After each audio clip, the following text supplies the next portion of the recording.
بعبده المختار من دعانا إليه بالإذن وقد نادانا لبيك يا من دلنا وحدانا لبيك يا رسول الله لبيك يا سيدنا محمد. Amma ba'd, yang saya muliakan para habaib yang hadir, para asatidat, wabil khusus Al-Habib Ali bin Husain bin Syekh Abu Bakar bin Salim mata'anallahu tula hayatih, Al-Habib Muhammad bin Anis bin Syahab mata'anallahu tula hayatih, Al-Habib As-Sayyid Muhammad Al-Amin Al-Hasani Al-Idrisi Al-Maghrabi mata'anallahu tula hayatih, dan juga para asatidat pimpinan NU PC Hong Kong yang saya hormati, saya muliakan, juga para ulama, ada ulama-ulama kita dari Malaysia, Al-Ustaz Hasan dan rombongan, kemudian yang saya cintai para pengurus dan jemaah majelis Rasulullah Sallallahu Alaihi Wasallam, khusus anakku Bu Ani, anakku Fauziah, dan juga anak-anakku sekalian yang hadir di sini. Setelah 3 tahun kita diuji oleh Allah Subhanahu wa Ta'ala, ya, dengan satu musibah yang berat yang menyebabkan kita tidak bisa dipertemukan. Tapi penyakit yang berat itu tidak bisa memisahkan hati kita dari saling mencintai karena Allah. Sehingga walaupun berpisah sekian tahun, kita tetap satu, tetap bersaudara, tetap berjamaah bersama-sama di majelis Rasulullah Sallallahu Alaihi Wasallam. Anak-anakku sekalian, jamaah Majelis Rasulullah cabang Hong Kong dan para pencinta Sayyidina Muhammad Sallallahu Alaihi Wasallam. Pertama, saya ingin menyampaikan ya bahwa Majelis Rasulullah cabang Hong Kong ini adalah salah satu cabang luar negeri dari Majelis Rasulullah. Ada 6 cabang luar negeri. MR cabang Singapura, cabang Malaysia, cabang Hong Kong, cabang Australia, dan cabang Maroko, Maghrabi. Nah, ini pimpinan MR Maroko, Syekh Muhammad Al-Amin. Ada lagi pimpinan MR Thailand juga, ya. Kemudian ada satu yang baru, Majelis Rasulullah cabang Amsterdam, Belanda. Jadi kalau saya jarang-jarang menyapa, mohon dimaafkan. Ya, karena tugas saya adalah Abul Jami. Saya ini ayah buat seluruh jamaah Majelis Rasulullah dan juga buat seluruh para pengurusnya. Ini Habib Muhammad bin Anis, ini pimpinan Majelis Rasulullah cabang Malang, Jawa Timur. Ya. Nah, oleh sebab itu, maka alhamdulillah pada pagi hari yang menjelang siang ini kita dipertemukan lagi oleh Allah Subhanahu wa Ta'ala. Saya menyampaikan salam dari Al-Habib Muhsin bin Idrus Al-Hamid. Beliau sakit, tidak bisa hadir. Mohon doanya biar beliau segera disembuhkan oleh Allah Subhanahu wa Ta'ala. Kemudian ada 2 anak-anak saya juga yang mau hadir. Yang pertama adalah Syarifah Fatimah Az-Zahra, putri dari Habibah Mundir bin Fuad Al-Musawa yang rencananya mau hadir. Yang kedua adalah Syarifah Hafsah binti Nabil Al-Musawa, putri saya. Dua-duanya rencananya mau hadir, tapi kemudian berhalangan hadir karena ada acara lain yang nggak bisa ditinggalkan, berbenturan waktunya, sehingga mereka juga menyampaikan salam kepada antum semua.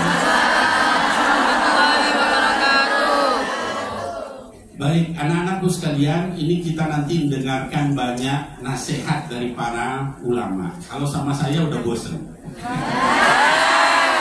udah keseringan, ya, udah berapa tahun ya? 5 tahun ya anak-anakku sekalian ya.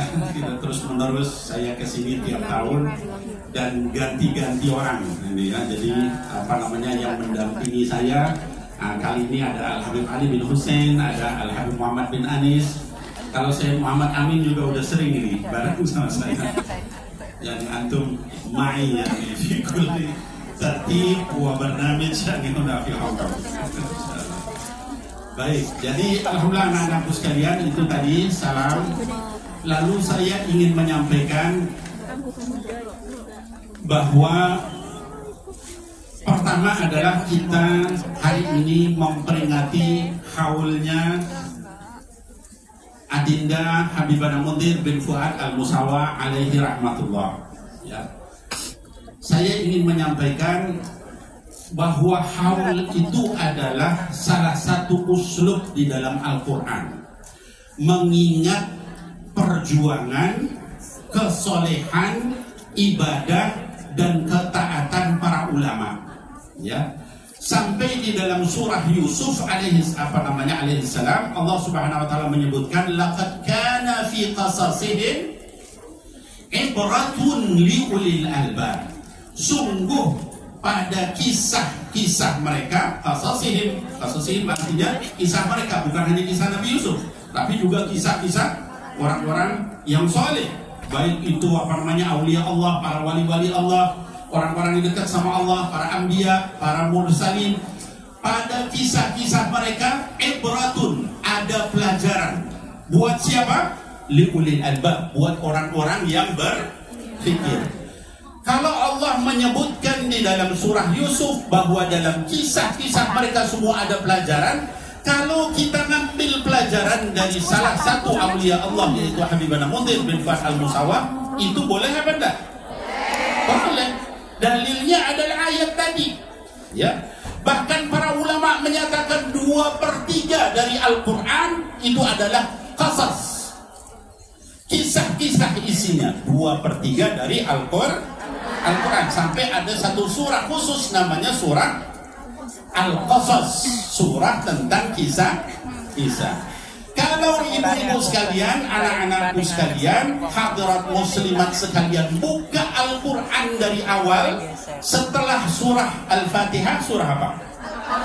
Al-Baqarah. Al-Baqarah artinya apa?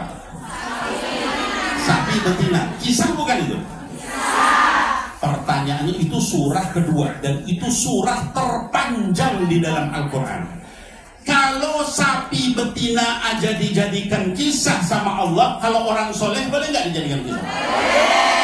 Kisah sapi aja dijadikan pelajaran buat kita semua. Kenapa itu disebut kisah sapi betina?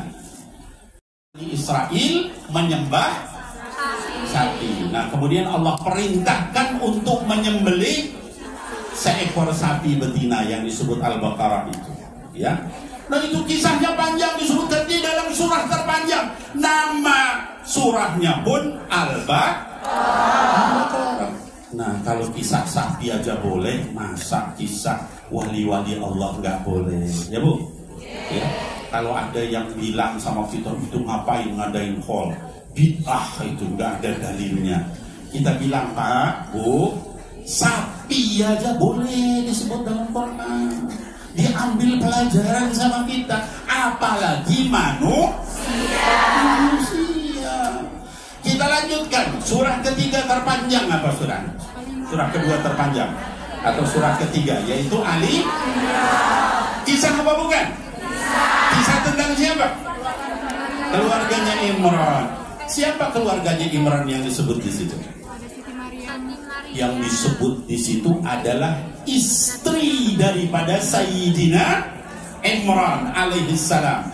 Istri daripada Sayyidina Imran itu namanya siapa? Sayyidatina Hannah binti Faquth, ya, alaihi salam. Seorang perempuan, tapi kisahnya diabadikan di dalam Quran, ya. Ketika dia berkata, "Idh qalat imra'atu Imran rabbi inni nadartu laka ma fi batni muharrara fataqabbal minni innaka antas sami'ul 'alim." Ketika istri Imran berdoa, yang dibilang keluarga Imran itu ternyata seorang perempuan. Jadi kalau ibu-ibu ini ngadain pengajian, anak-anakku perempuan ini ngadain pengajian, lalu kemudian jadi salihah, jadi orang yang berjuang di jalan dakwah, itu mengikuti Sayyidatina Hannah binti Fakut yang sampai namanya diabadikan menjadi salah satu surah terpanjang di dalam Al-Qur'an. Ya. Ketika dia berkata apa? Katanya, Rabbi inni nadartu laka ma fi batni, ya Allah, saya bernazar bayi yang di dalam perut saya, di dalam rahim saya ini untuk menjadi muharrara, untuk menjadi seorang ahli ibadah nanti. Fataqabbal minni, ya Allah, terimalah doa saya.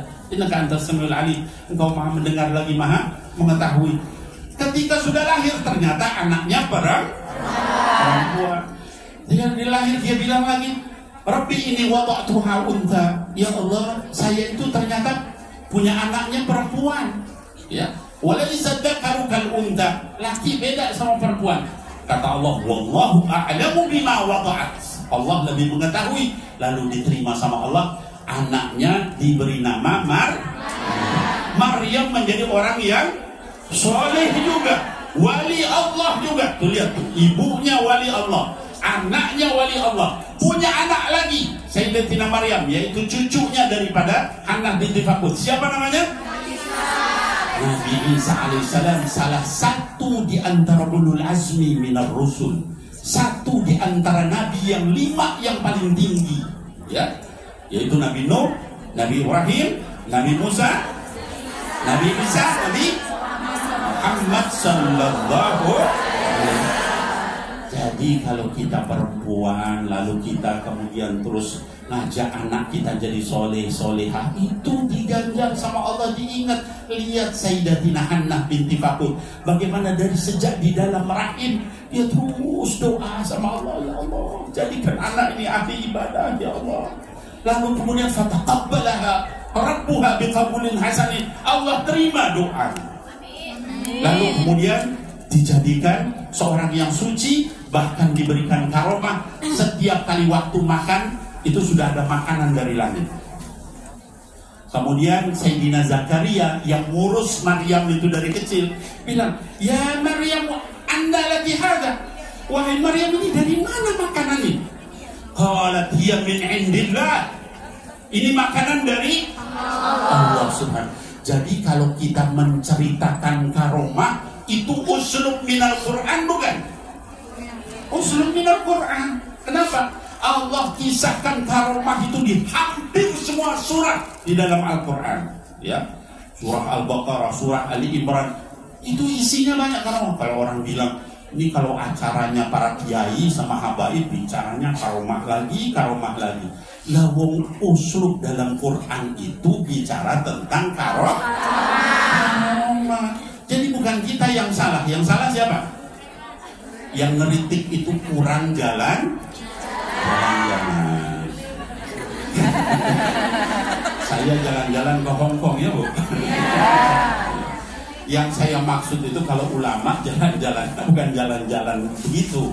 Jalan-jalannya jalan-jalan baca kitab. Ini karena kurang jalan-jalan baca kitab, jadinya itu gak ada dalilnya. Itu bid'ah. Itu dan sebagainya, sesat dan sebagainya. Na'udzubillahi min dzalik. Nah terakhir, bukan terakhir ini, baru mulai ya Bu, mohon maaf. Ini saking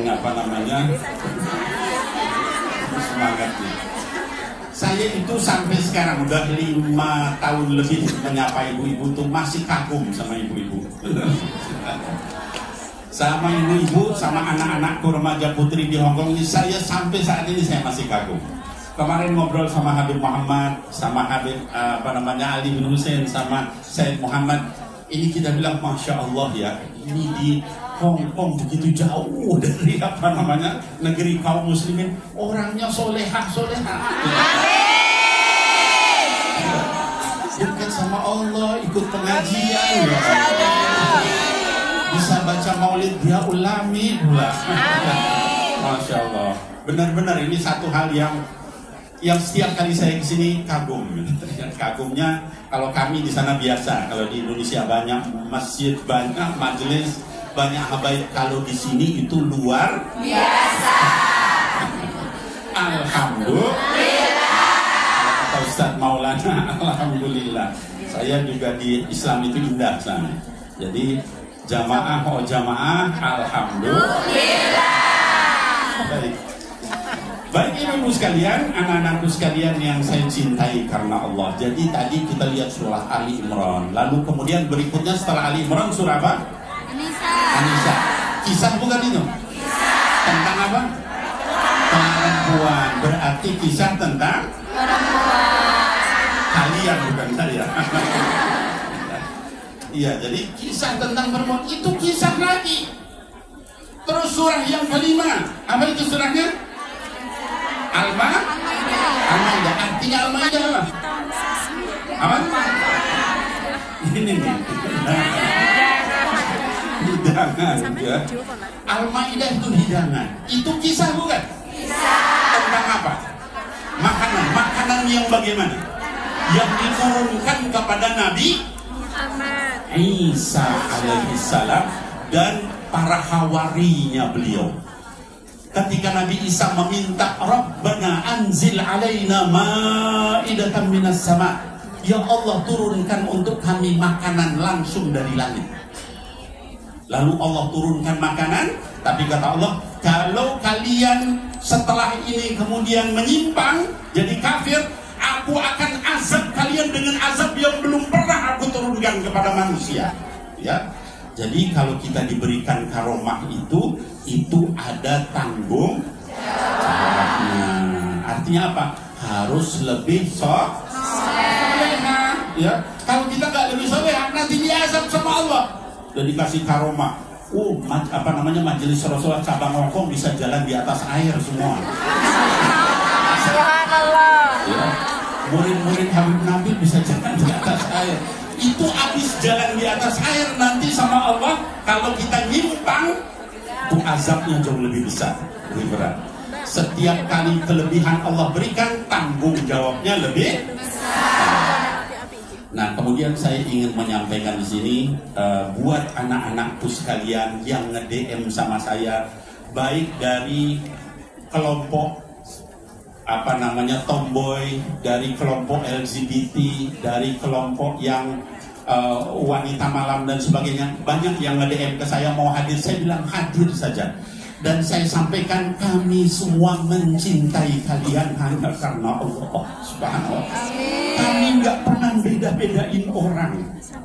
Kami nggak pernah menganggap orang yang di majelis itu jauh lebih hebat daripada orang yang LGBT atau yang mabuk atau yang wanita malam. Enggak, karena kita nggak tahu akhirnya seperti apa. Kita nggak tahu akhirnya seperti apa. Ada orang yang asalnya soleh lalu kemudian akhirnya malah maksiat sama Allah Subhanahu wa ta'ala, suul khatimah, meninggal. Ada orang yang asalnya dia tidak soleh tapi ketika dia meninggal dia husnul khatimah. Jadi saya himbau sama kalian semua, anak-anakku sekalian majelis Rasulullah, jangan halangi siapapun itu dengar hidayah, dengar majelis, dengar pengajian di majelis Rasulullah. Siapapun boleh. Ya. Kalian yang nge-DM ke saya itu silakan, saya bilang hadir saja, nggak apa-apa. Saya mencintai kalian semua karena Allah. Dan kalau kalian dapat hidayah, kalian kemudian dekat sama Sayyidina Muhammad, itu kebahagiaan saya zahiran wa batinan. Lahir batin saya bahagia. Ya. Daripada kemudian kalian malah makin jauh dari Allah Subhanahu wa ta'ala, itu saya sedih. Ya. Anak-anakku sekalian, doa saya, salah satu doa saya itu adalah saya minta supaya seluruh manusia ini masuk Islam. Amin. Allah mahdi lin nasi jami'a, Allah mahdi lil jan ajma'in. Ya Allah kasih hidayah seluruh manusia, kasih hidayah. Amin. Allah mahdi li kulli makhluqatika ila siratikal mustaqim. Ya Allah berikan hidayah kepada seluruh makhlukmu kepada jalan yang lurus. Itu doa saya. Saya nggak pernah kemudian merasa lebih. Kalau lihat ada orang kafir, dia makan makanan yang haram, dia kemudian membuka aurat, hati saya nangis malah. Ya Allah, tolong kasih hidayah sama mereka ya Allah. Alangkah indahnya nikmat hidayah itu buat orang yang tahu. Alangkah indahnya 2 rakaat malam hari ketika nggak ada orang yang tahu, hanya antara kita sama Allah Subhanahu wa ta'ala. Itu indahnya luar biasa, nggak bisa diganti dengan uang sebanyak apapun. Ya, itu yang kami inginkan untuk seluruh orang. Jadi tolong jangan batasi orang ke majelis, jangan batasi orang ke pengajian. Siapapun boleh datang. Kalau ada teman-teman kalian yang saya masih tatoan, saya nggak pakai jilbab, nggak apa-apa, datang, hadir. Ya, karena kalau kalian bisa membawa hidayah kepada orang itu khairun minad dunya wa ma fiha. Pahalanya lebih besar dari dunia dan seisinya. Satu orang, kalau 10 orang bagaimana? Kalau 100 orang bagaimana? Ya, jadi jangan pernah halangi orang dari jalan Allah. Anak-anakku sekalian, saya ingin sampaikan salah satu sifat Sayyidina Muhammad sallallahu alaihi wasallam. Itu adalah beliau orang yang sangat penyayang. Allah sebutkan bahwa Allah sangat penyayang. Wa rahmati wasi'at kulla syai'. Kata Allah, kasih sayang Allah itu meliputi semua orang. Kata sampai kita yang ahli maksiat itu Allah nunggu. Siapa tahu orang ini mau taubat, siapa tahu orang ini mau kembali sama Allah. Itu kasih sayangnya Allah, nggak ada tandingannya. Setelah Allah, yang paling penyayang sama kita adalah Sayyidina Muhammad sallallahu alaihi wasallam. Wa ma arsalnaka illa rahmatan lil alamin. Enggak dikatakan rahmatan lil muslimin wal muslimat atau lil mu'minin wal mu'minat, tapi wa ma arsalnaka illa rahmatan lil alamin. Lil alam. Untuk siapa? Untuk seluruh alam.